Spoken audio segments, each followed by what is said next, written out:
How have you seen companies be able to check the composition of the material still? So you can do, for example, we work with a company down the road that does different types of testing. So they can do tensile strength. We do liquid penetrant, so it checks to see if there's any voids or cracks in the casting.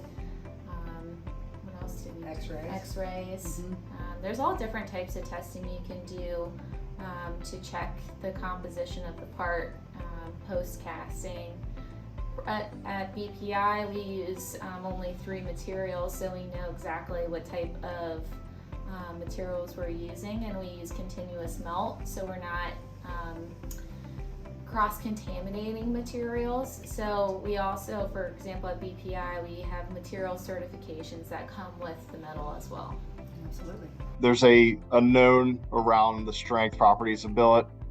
Are there ways that you can predict using the shape of the process to help derive those same types of properties for a casting? Well, we can definitely do stress testing on that material.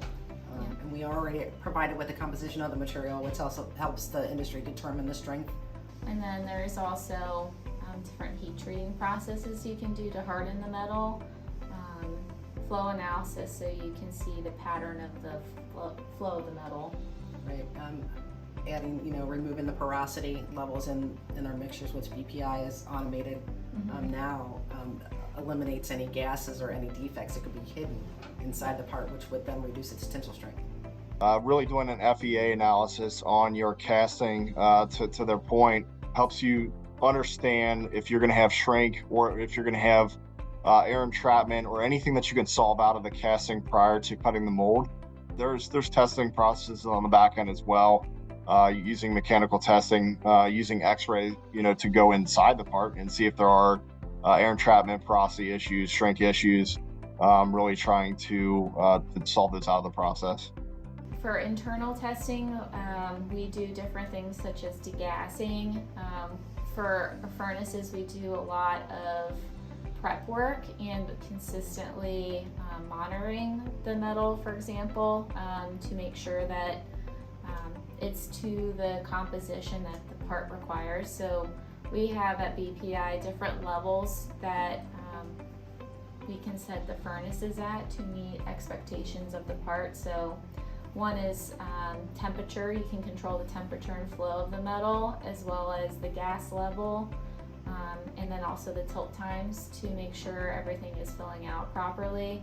And then there's additives that you can put into the metal as well to help with the composition of the part. We also perform, the first article check for each first item, or maybe a handful of items, prior to running them. Our engineering manager, our quality team, everybody's on hand to double check that those parts are within tolerance and no porosity, and the gas levels were correct, the coating is correct. So we do our, as we're running through a small order quantity at first, we do the first, middle, last checks of those parts, and then send them when they need to go to an OP, such as heat treat, such as, X-ray or impregnation test. We take care of that. We do our own internal testing, I think is the best way to summarize that, prior to running our production. With our process being continuous melt, and you're talking about a kind of a thin wall, not being able to take a section out of a specific part, where we try to control it to what Rachel and Stephanie were talking about there, is really ensuring that the material is what it should be coming in the door. We do RATS tests throughout production. We also send out material composition from every pot weekly. Also is you're gonna know the application your part's going to go into the best, so we can provide you with information a foundry is able to handle, and then you can make determinations based off of if a foundry or casting process is the right application for your end product. Absolutely.